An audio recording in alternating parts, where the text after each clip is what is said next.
What happens next for Venezuela? Venezuela is entering one of the most dangerous and unpredictable moments in its modern history. With reports confirming the capture of President Nicolás Maduro, the political system that ruled the country for more than a decade has suddenly lost its center of gravity. For years, power in Venezuela revolved around a single figure, backed by the military, sustained by oil wealth, and enforced through fear. Now that structure has collapsed. The question is no longer whether Venezuela will change, but what kind of change lies ahead. Will this moment open the door to democracy? Will the military tighten its grip? Or will the country descend into chaos?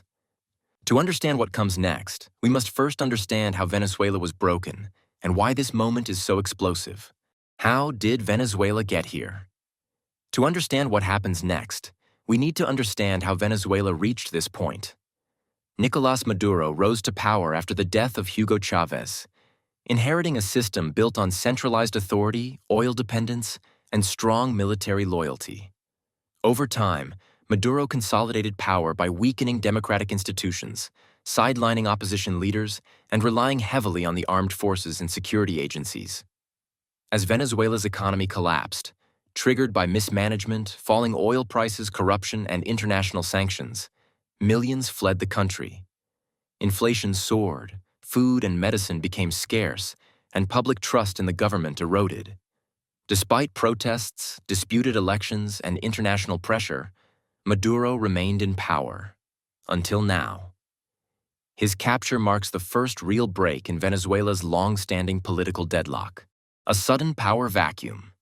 Maduro's removal does not mean Venezuela will become stable right away. Instead, it creates a dangerous power vacuum. The country's system was not built to work without a strong leader at the top. Important institutions like the courts, election bodies, and security forces were loyal to Maduro, not independent. Now there is no clear leader to take charge. Because of this, different political groups, military leaders, or factions may try to grab power at the same time. History shows that such situations often lead to chaos, conflict, or even violence. Government work may slow down, basic services may suffer, and people may feel more fear and uncertainty. Protests or clashes could increase as groups compete for control. The next few days and weeks will be very important, as they will decide whether Venezuela moves toward peace and stability or falls into deeper unrest. Oil at the center of the crisis. Oil is Venezuela's most important resource and the main source of money for the country. When there is political uncertainty, oil production and exports can be quickly affected. Delays, poor management, or conflict can reduce how much oil is produced and sold. Control over oil fields, refineries, and export routes may become a struggle as different groups try to gain power and access to oil income. Leaders may tighten control over the oil industry, saying it is necessary to protect national interests and keep money coming in. While this may prevent a sudden breakdown, it often leads to corruption, bad decisions, and less investment.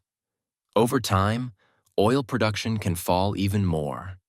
For ordinary Venezuelans, problems in the oil sector mean fewer dollars for the economy, less government spending, and weaker public services like healthcare, electricity, and transport. U.S. sanctions and the economic strangling of Venezuela's oil industry. The United States did not attack Venezuela's oil sector with bombs or soldiers, but through strong economic pressure. Over the years, the U.S. imposed heavy sanctions on Venezuela's oil industry, which is the country's main source of income. These sanctions limited Venezuela's ability to sell oil on the global market and blocked access to U.S. refineries, technology, and financial systems. American companies were banned from doing business with Venezuela's state oil company, PDVSA, making it harder to maintain equipment and produce oil. The U.S. also restricted oil payments, freezing assets, and stopping dollar transactions. As a result, oil production dropped sharply, exports declined, and government revenue fell. Supporters of the sanctions say they were meant to pressure the government to restore democracy. Critics argue they hurt ordinary people by weakening the economy, reducing public services, and increasing shortages. Overall, U.S. actions deeply affected Venezuela's oil sector and economic stability. The currency under pressure. Venezuela's currency is already very weak after many years of high inflation and poor management. People have lost trust in it, and prices change quickly. Political instability can make this problem even worse.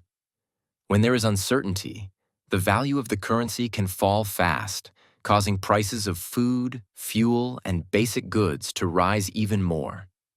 To stop this, the government may bring in emergency rules, such as strict controls on buying foreign currency or limits on cash use. While these steps may seem helpful at first, they often create new problems. Shortages can increase, and illegal markets may grow as people look for other ways to survive.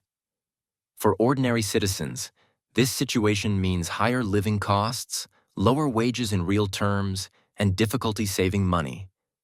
Everyday life becomes stressful as families struggle to afford basic needs and plan for the future. The role of the international community. The international community is closely watching what happens in Venezuela. Major countries such as the United States, Brazil, Colombia, and members of the European Union can strongly influence the country's future. Whether they accept or reject a new government will affect Venezuela's political path and economic recovery. Global organizations may try to support a peaceful solution by encouraging talks between rival groups, providing humanitarian aid, and helping to organize fair elections. They may also offer to reduce sanctions if real political and economic reforms are made. However, foreign involvement is not always helpful. Strong outside pressure can create anger and increase nationalist feelings inside the country. On the other hand, weak or delayed action may allow violence and instability to spread. Finding the right balance will be critical. Careful international support, focused on peace and stability, could help Venezuela move forward without worsening tensions or creating new problems. Venezuela is at a very important turning point. The capture of Maduro could open the door to democracy and positive change, or it could lead to a new and serious crisis. What happens next depends on the choices made by those in power right now. These decisions will affect the country for many years to come. If leaders act wisely and put the people first, Venezuela may slowly move toward stability and recovery. If they make mistakes or focus only on control, the situation could worsen. One thing is clear: this is a defining moment for the nation. Venezuela's future is being shaped right now, and people around the world are closely watching to see which path the country will take.